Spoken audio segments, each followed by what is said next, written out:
प्रस्तुत है मुंशी प्रेमचंद की कहानी अंधेर।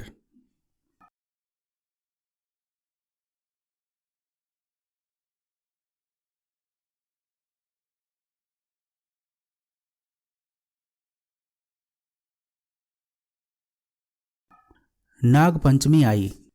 साठे के जिंदा दिल नौजवानों ने रंग बिरंगे जांघिए बनवाए। अखाड़े में ढोल की मर्दाना सदाएं गूंजने लगीं।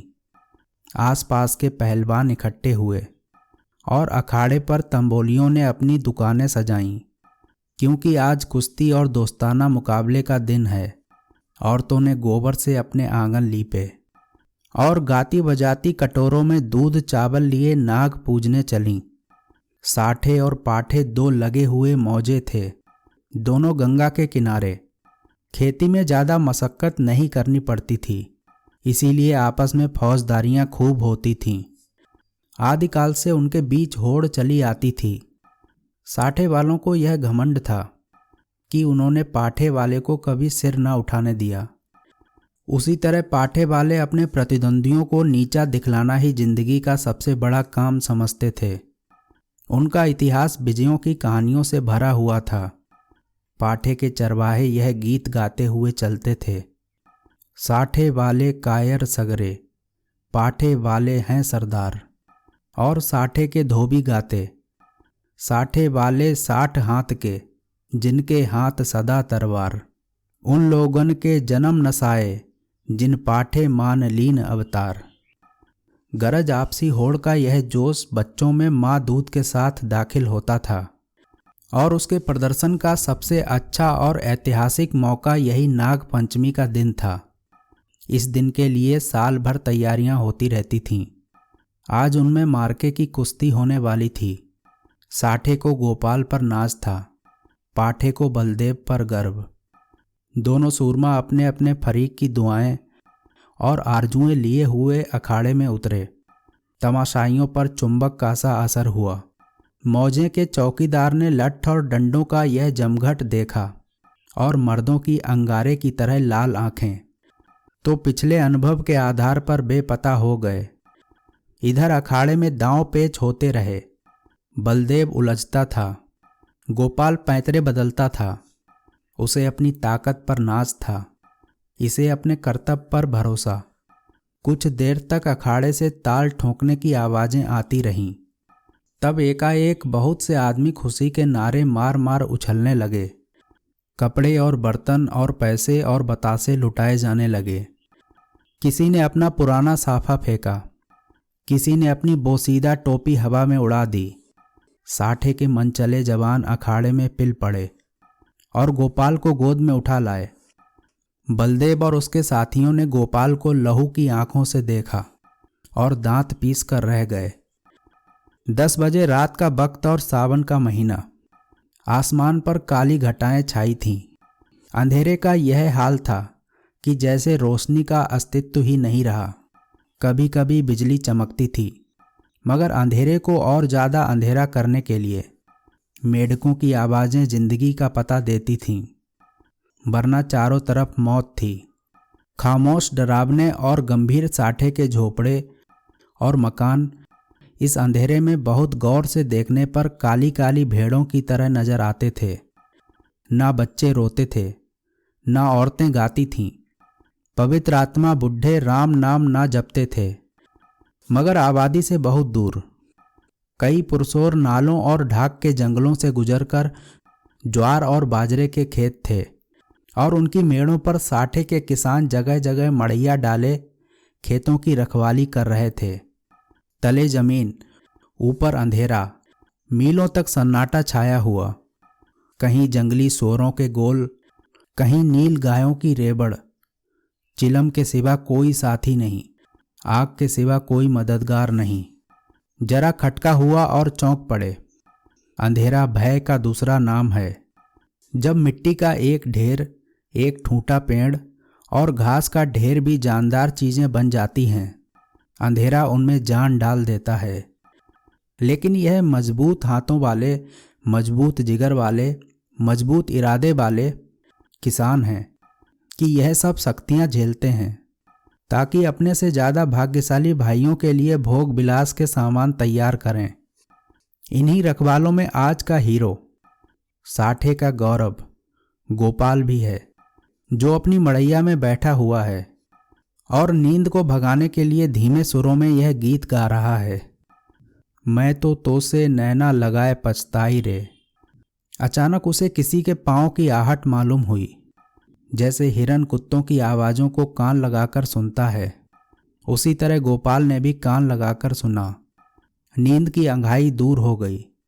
लठ कंधों पर रखा और मड़ैया के बाहर निकल आया। चारों तरफ कालिमा छाई हुई थी और हल्की हल्की बूंदें पड़ रही थीं। वह बाहर निकला ही था कि उसके सर पर लाठी का भरपूर हाथ पड़ा।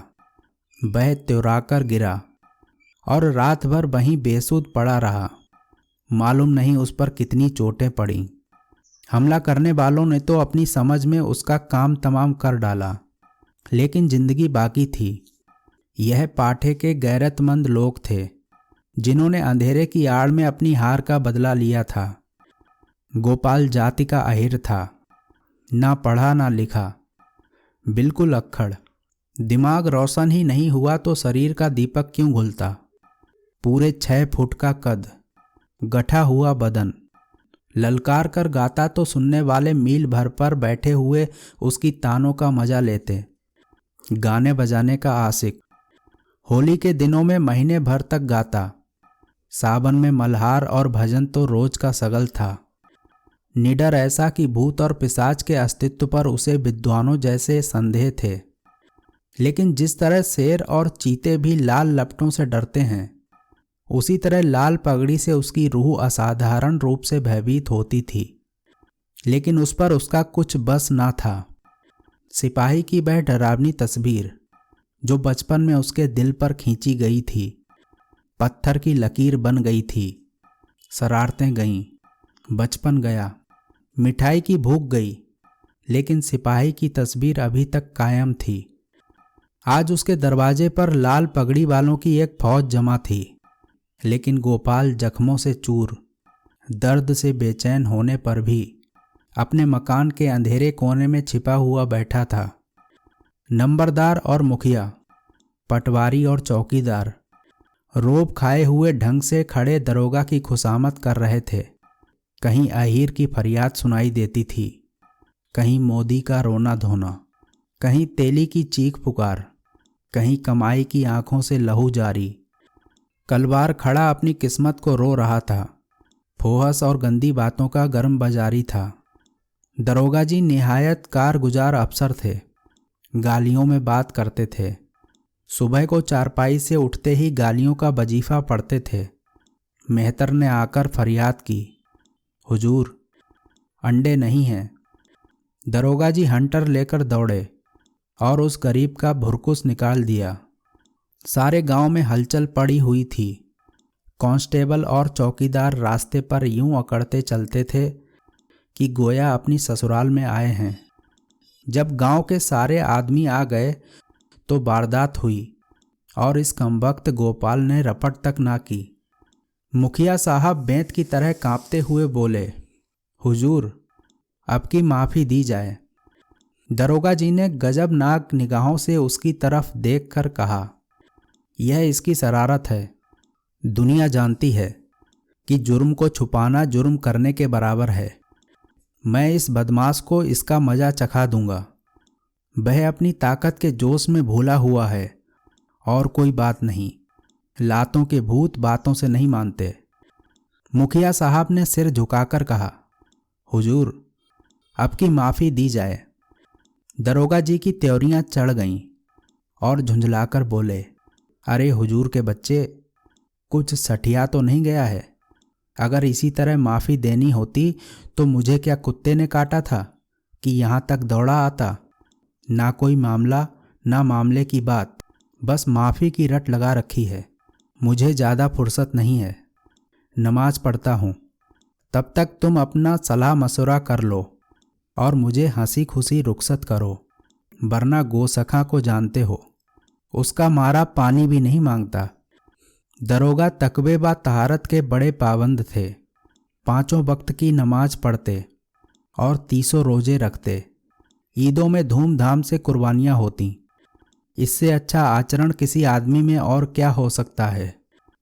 मुखिया साहब दबे पांव गुपचुप ढंग से गौरा के पास आए और बोले, यह दरोगा बड़ा काफिर है, 50 से नीचे तो बात ही नहीं करता। अव्वल दर्जे का थानेदार है। मैंने बहुत कहा, हुजूर गरीब आदमी है, घर में कुछ सुविधा नहीं, मगर वह एक नहीं सुनता। गौरा ने घूंघट में मुंह छिपाकर कहा, दादा उनकी जान बच जाए, किसी तरह की आंच ना आने पाए। रुपए पैसे की कौन बात है, इसी दिन के लिए तो कमाया जाता है। गोपाल खाट पर पड़ा सब बातें सुन रहा था। अब उससे ना रहा गया। लकड़ी गांठ ही पर टूटती है। जो गुनाह किया नहीं गया वह दबता है, मगर कुचला नहीं जा सकता। वह जोश से उठ बैठा और बोला, 50 रुपए की कौन कहे, मैं 50 कौड़ियाँ भी ना दूंगा। कोई गदर है, मैंने कसूर क्या किया है। मुखिया का चेहरा फक हो गया। बड़प्पन के स्वर में बोले, धीरे बोलो, कहीं सुन ले तो गजब हो जाए। लेकिन गोपाल बिफरा हुआ था। अकड़ कर बोला, मैं एक कौड़ी भी ना दूंगा, देखें कौन मेरे फांसी लगा देता है। गौरा ने बहलाने के स्वर में कहा, अच्छा, जब मैं तुमसे रुपए मांगूं तो मत देना। यह कहकर गौरा ने, जो इस वक्त लौंडी के बजाय रानी बनी हुई थी, छप्पर के एक कोने में से रुपयों की एक पोटली निकाली और मुखिया के हाथ में रख दी। गोपाल दांत पीस कर उठा, लेकिन मुखिया साहब फौरन से पहले सरक गए। दरोगा जी ने गोपाल की बातें सुन ली थीं और दुआ कर रहे थे कि ऐ खुदा, इस मरदूत के दिल को पलट। इतने में मुखिया ने बाहर आकर 25 रुपए की पोटली दिखाई। 25 रास्ते ही में गायब हो गए थे। दरोगा जी ने खुदा का शुक्र किया। दुआ सुनी गई। रुपया जेब में रखा और रसद पहुंचाने वालों की भीड़ को रोते और बिलबिलाते छोड़कर हवा हो गए। मोदी का गला घुट गया। कसाई के गले पर छुरी फिर गई। तेली पिस गया। मुखिया साहब ने गोपाल की गर्दन पर एहसान रखा। गोया रसद के दाम गिरह से दिए। गांव में सुरखरू हो गया। प्रतिष्ठा बढ़ गई। इधर गोपाल ने गौरा की खूब खबर ली। गांव में रात भर यही चर्चा रही। गोपाल बहुत बचा और इसका सहरा मुखिया के सिर था। बड़ी विपत्ति आई थी, वह टल गई। पितरों ने, दीवान हरदौल ने, नीम तले वाली देवी ने, तालाब के किनारे वाली सती ने गोपाल की रक्षा की। यह उन्हीं का प्रताप था। देवी की पूजा होनी जरूरी थी। सत्यनारायण की कथा भी लाजमी हो गई। फिर सुबह हुई, लेकिन गोपाल के दरवाजे पर आज लाल पगड़ियों के बजाय लाल साड़ियों का जमघट था। गौरा आज देवी की पूजा करने जाती थी और गांव की औरतें उसका साथ देने आई थीं। उसका घर सौंधी सौंधी मिट्टी की खुशबू से महक रहा था, जो खस और गुलाब से कम मोहक ना थी। औरतें सुहाने गीत गा रही थीं। बच्चे खुश हो होकर दौड़ते थे।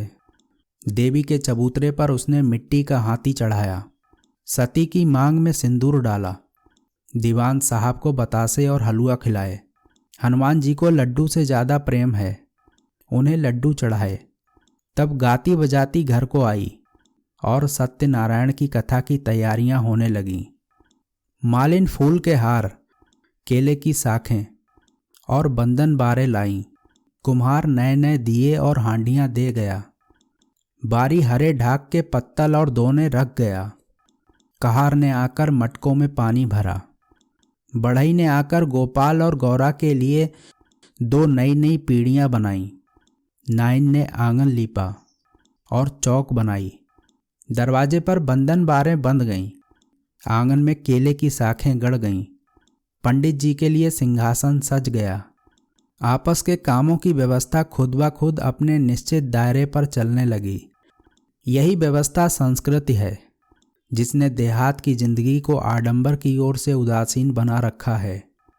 लेकिन अफसोस है कि अब ऊंच नीच की बेमतलब और बेहुदा कैदों ने इन आपसी कर्तव्यों को सौहार्द सहयोग के पद से हटाकर उन पर अपमान और नीचता का दाग लगा दिया है। शाम हुई। पंडित मोटे राम जी ने कंधे पर झोली डाली, हाथ में शंख लिया और खड़ाओं पर खटपट करते गोपाल के घर आ पहुँचे। आंग में टाट बिछा हुआ था। गांव के प्रतिष्ठित लोग कथा सुनने के लिए आ बैठे। घंटी बजी, शंख फूंका गया और कथा शुरू हुई। गोपाल भी गाड़े की चादर ओढ़े एक कोने में दीवार के सहारे बैठा हुआ था।